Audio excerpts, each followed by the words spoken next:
Programme में एक बार फिर खुश आमदीद। बात कर रहे थे हम मौसम पाकिस्तान जनाब डॉक्टर अब्दुल कदीर ख़ान की ज़िंदगी के हवाले से और वो वाक़यात जो खलील अहमद साहब ने और मोहम्मद इकबाल साहब ने उनके साथ शेयर किए। उन्होंने इतने करीब से उनको देखा। खलील साहब, जो ब्रेक से पहले भी हम बात कर रहे थे, मुशर्रफ साहब को ऐसा क्यों लगा कि, और ये जो एक पूरा मामला कंट्रोवर्शियल हुआ और पूरी दुनिया में हमारी जगह साई हुई, तो ये कंट्रोवर्शियल इशू बना कैसे और कौन लोग थे इसके पीछे? असल में एक तो डे वन से मैंने आपको बताया कि अब्दुल कदीर ख़ान का एक जुर्म ये था कि वो उर्दू स्पीकिंग थे। सही। तो और कोई क्रेडिट उर्दू स्पीकिंग के लिए कोई तैयार नहीं होता देने के लिए।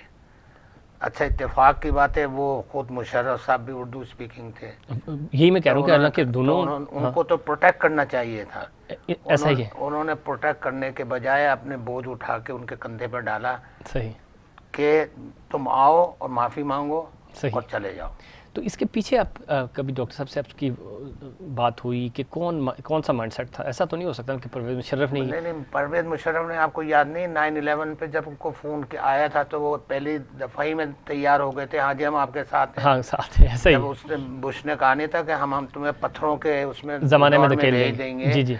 तो जो वो बोझ नहीं बर्दाश्त कर सकते, ये तो सबूत उनको मिल गया था कि साहब ये तो ट्रांसफ़र और टेक्नोलॉजी अब्दुल कदीर ख़ान ने की है। ठीक। तो और ईरान ने दिया था, तो उन्होंने अपनी जान बचाने के लिए दिया। तो अब किसी ना किसी को तो स्केप गोट बनाना पड़ता है ना। सही। भाई कौन है? तो यही एक बेचारे थे जिनका फंदा जो है गर्दन का हर एक बात बताऊं आखिर में कि मेरी 27 सितंबर को आखिरी दफ़ा बात हुई जब मैं कनाडा में था। ठीक। मेरे उनके घरेलू ताल्लुक आते जो कराची जब भी आते थे तो सही, यानी मेरी बेगम के हाथ के पक्के हुए नहारी पाए ये सब चीज़ें उनको बहुत पसंद थे, तो बता देते थे कि मैं आ गया हूँ। सही। तो आप ज़रा भिजवा दें। ये 27 नवंबर को सितंबर को एक व्हाट्सएप पे आया कि मोसी ने पाकिस्तान इंतकाल कर गए। मैं एकदम सुबह उठा, झटका था क्योंकि यहाँ वहाँ सुबह होती है तो वहाँ यहाँ रात होती है। जी जी। तो मैंने फ़ोन मिलाया, 9 घंटे का फ़र्क था। तो डॉक्टर साहब ने फ़ोन उठाया क्योंकि मेरे पास 1 2 3 तीनों नंबर थे। सही। तो अक्सर एक पे नहीं उठाते थे, दूसरे पे जब उन्होंने उठाया तो डॉक्टर साहब ने कहा हेलो। तो मैंने ज़ोर से कहा अल्हम्दुलिल्लाह रब्बिल आलमीन। कहना खलील में क्या बात है? मैंने कहा जी मेरे हाथ में आपकी ऐसी खबर थी कि जो मैं सुनाना नहीं चाहता, लेकिन बस बता रहा हूँ कि अल्हम्दुलिल्लाह आप हयात हैं। कहने लगे भाई मेरे दुश्मन तो मुझे अब जिंदा ही मारना चाहते हैं। बिल्कुल, ये यानी अफसोसनाक तरीन बात थी वो पूरी उस वक्त वो ये खबर वायरल हुई। दुख के साथ का कि देखें खलील भाई अल्हम्दुलिल्लाह मैं खैरियत से हूँ, अब मैंने रिकवर कर लिया है। और आज ही मुझे मेरी पेंशन का नया लेटर आया जिसमें 1,05,000 से 1,33,504 रुपये का वो आया है आज ही। अच्छा। और ये 20 जुलाई का लेटर है जो मुझे आज ही मिला है। ठीक है। तो इसका मतलब ये उनको पैसे की भी परवाह नहीं थी। वो कहते थे इसमें मैं अपने गरीबों की भी मदद करता हूँ, अपने दोस्तों की भी मदद करता हूँ जो बेचारे मतलब ये गुर्बत के वो कर रहे हैं।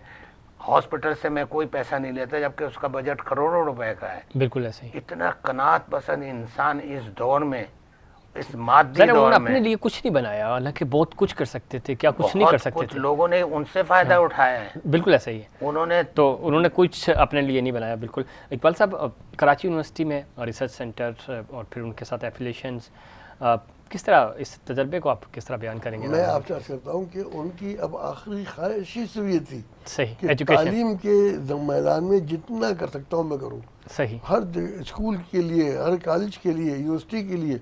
अच्छा, इन 2 इदारों से उन्हें ख़ास शगफ था, ख़ास उनका डीजे कॉलेज से और कराची यूनिवर्सिटी से उनकी बहुत ही दिलचस्पी थी। सही। ऑब्वियसली वो कराची के थे, कराची में पढ़ते थे, पहले तालीम कराची में हासिल की। वो तो जब बाहर से आए हैं तो इस्लाम में सेटल हुए हैं, तो कराची में रहते थे। डीजे में 7 साल पढ़ा। उनकी ख्वाहिशें थी। बहुत दुख से मुझे कहने लगे कि क्या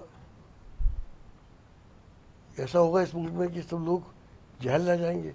हायर एजुकेशन इस मुल्क में PhDs नहीं है। वो कहते अताउर रहमान ने कोशिश की है कुछ कि भाई हायर एजुकेशन को बढ़ाए, और और तौर में जाने के बाद जो हाल हुआ है हायर एजुकेशन का, मैं आपसे बता सकता। मैं उर्दू यूनिवर्सिटी की सेनेट का 2 टेन्योर में मेंबर रहा सेनेट का, वो उसका हाईएस्ट था। मैंने क्या देखा, और आज भी उर्दू यूनिवर्सिटी का जो बुरा हाल है, वो वाइस चांसलर नहीं है। वाइस चांसलर पे भी कितना वाइस चांसलर नहीं है, बिल्कुल एक को अपॉइंट किया, नोटिफिकेशन जारी कर दिया, उसे चार्ज नहीं लिया। बिल्कुल ऐसा ही है। अरे एक रजिस्ट्रार को हटा रहे हैं। एक चीज़ और बड़ी इंपॉर्टेंट है, और वो ये है कि जो अहले दानिश्वर थे हमारे, तो पूरे पाकिस्तान की मैं बात कर रहा हूँ, सिर्फ कराची की नहीं, उन्होंने भी तो डॉक्टर साहब को सपोर्ट नहीं किया, सिविल सोसाइटी ने भी तो उस तरह सपोर्ट नहीं किया। तो ये भी कहें ना कहें बदनीति है, ना कहें हम ताजिरों ने, सनतकारों ने नहीं चंद लोगों के अलावा बात ये हमने काम नहीं रुकने दिया। सही, ये सबसे बड़ी चीज़ होती है। हुकूमत ने हिंड्रेंसेस पैदा की। सही। और हिंड्रेंसेस कैसी, डॉक्टर साहब ने एक प्रोग्राम में बताया कि मेरी बेटी 200 गज में रहती है, सही, वो यहाँ मेरे पास नहीं आ सकती, मैं वहाँ जा सकता। ठीक, उनको अपनी बेटी से मिलने की इजाजत नहीं थी। ऐसा ही है। लेकिन अच्छा, मैं ओवरऑल बात कर रहा हूँ कि ज़ाहिर है आप जैसे लोग तो उनके साथ खड़े ही थे, यही वजह है कि वो कामयाब हुए।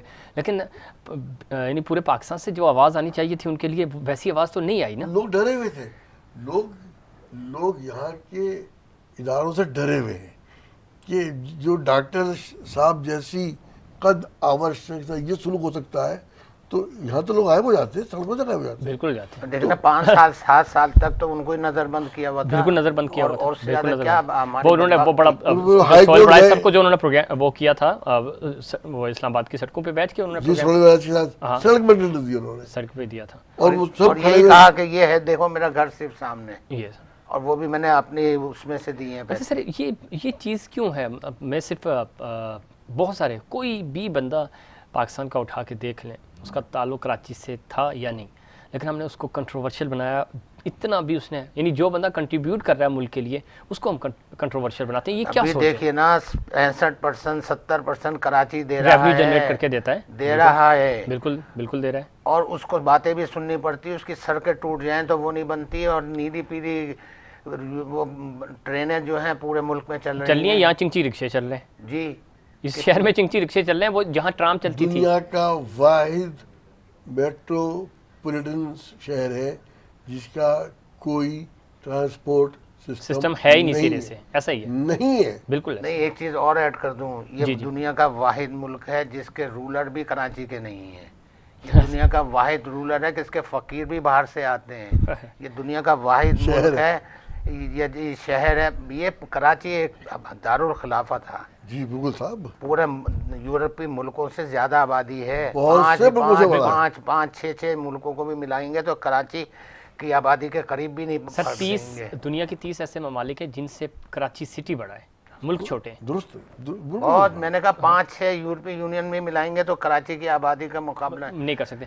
और आखिर में कहूँगा, मैं कनाडा में रहता हूँ, उसकी पूरी आबादी कराची की आबादी के बराबर है। उसकी आबादी भी 3 करोड़ है और कराची की भी 3 करोड़ है।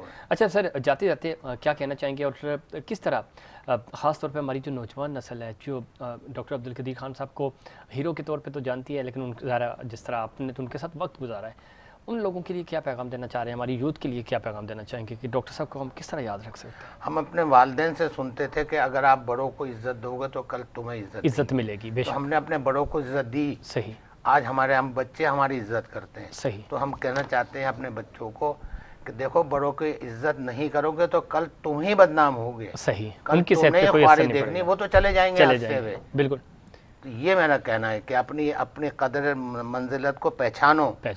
तुम मुसलमान भी हो और तालीम याफ्ता भी हो। माशाल्लाह हमारे ज़माने में तो नीले पीले स्कूल हुआ करते थे। ऐसा ही है। आज तो लाइटों के नीचे बैठ के पढ़ा है। सही। तुम्हारे पास ऐसी गाड़ी है जो हमने सोची भी नहीं थी। ऐसा ही है। और अगर हमने नहीं किया ठीक है, पछताओगे तो तुम्हें, हम तो नहीं होंगे। बिल्कुल। इकबाल साहब क्या पैगाम देना चाहेंगे? मैं तो सिर्फ जो डॉक्टर साहब का पैगाम है वही आगे बढ़ाना चाहूँगा कि तालीम के लिए और इल्म के हुसूल के लिए अपनी सारी काविशें, अपने सारे वसाइल खर्च कर दो तो तुम दुनिया की महज़िब मुल्कों की कौमों में शामिल हो सकोगे। अगर तालीम में पीछे रह गए, देखिए आजकल अब जिस तेज़ी से टेक्नोलॉजी बढ़ रही है कि डिजिटल, यानी आज फ़ोन आता है वो 2 महीने बाद पुराना हो जाता है। बिल्कुल ऐसा ही है। जो जो टेक्नोलॉजी स्पीड से बढ़ रही है, उस अगर हमने उसके साथ कदम नहीं मिलाए ठीक, तो बहुत पीछे तो रह जाएंगे। हमारा नाम भी नहीं होगा कौमों की निशानी। बहुत शुक्रिया मोहम्मद इकबाल खान नूरी साहब, आपका बहुत शुक्रिया। खलील अहमद नैनीताल वाला साहब, आपका भी बहुत शुक्रिया, थैंक यू सो मच। नाजरीन, इसमें कोई शक नहीं, जो कौमें अपने हीरोज़ को भूल जाती हैं, जो अपने सीनियर्स को भूल जाती हैं और जो अपने बड़ों की इज़्ज़त नहीं करती, तो उनकी जो नौजवान नस्ल है वो भी तबाह हो जाती है। और हमें अपने हीरोज़ को नहीं भूलना चाहिए। और बदकिस्मती है, लेकिन इस चीज़ को हमने मिलकर ख़त्म करना है। और वो लोग जो पाकिस्तान के लिए, इस मुल्क के लिए कंट्रीब्यूट कर रहे हैं, वो किसी भी नस्ल से, किसी भी इलाके से हों, उनकी कदर करनी चाहिए और उनकी ज़िंदगी में कदर करनी चाहिए। मरने के बाद वो तो चले जाते हैं, बाद में हम उनके एजाज़ में तकरीबात रखते हैं, लेकिन उन तकरीबात का कहते हैं ना कि जीते जी किसी को नहीं मारना चाहिए। तो हम अपने हीरोज़ को जीते जी मारते हैं, तो ऐसा नहीं करना, ताकि पाकिस्तान तरक्की कर सके। पाकिस्तान के लिए वो लोग जो बैरून ममालिक बैठ कर पाकिस्तान का सोचते हैं, पाकिस्तान में वापस आते हैं और इस मुल्क के लिए अपना तन मन धन लगा देते हैं, लेकिन क्या वजह है कि हम उनकी उस तरह कदर नहीं करते। तो हमें अपने बड़ों की, अपने मौसन जो हैं, मौसनों की कदर करनी होगी, ताकि जिस तरह डॉक्टर अब्दुल कदीर खान साहब अपनी ज़िंदगी में उन्होंने बड़े दुख देखे और लेकिन पाकिस्तान पे आँच नहीं आने दी और पाकिस्तान को एटमी ताकत बनाया, पूरी दुनिया में पाकिस्तान का नाम बनाया। और हमने उनको क्या दिया? हम उनको कुछ भी नहीं दे सके। तो ज़रूरी ये है कि हम उनकी जो एक्सपीरियंस है, उनकी जो एक्सपर्टीज़ थी, उनकी जो पैगाम है, जो एजुकेशन है, जो साइंस है, उसको कंटिन्यू रखें, ताकि उनकी रूह को सवाब मिल सके, उनकी रूह खुश हो सके। नाज़रीन, ये था हमारा आज का प्रोग्राम। उम्मीद करता हूँ दीगर प्रोग्राम्स की तरह आज का प्रोग्राम भी आपको पसंद आया होगा। मुझे और इनसाइड पाकिस्तान की पूरी टीम को दीजिए इजाज़त। अल्लाह निगहबान।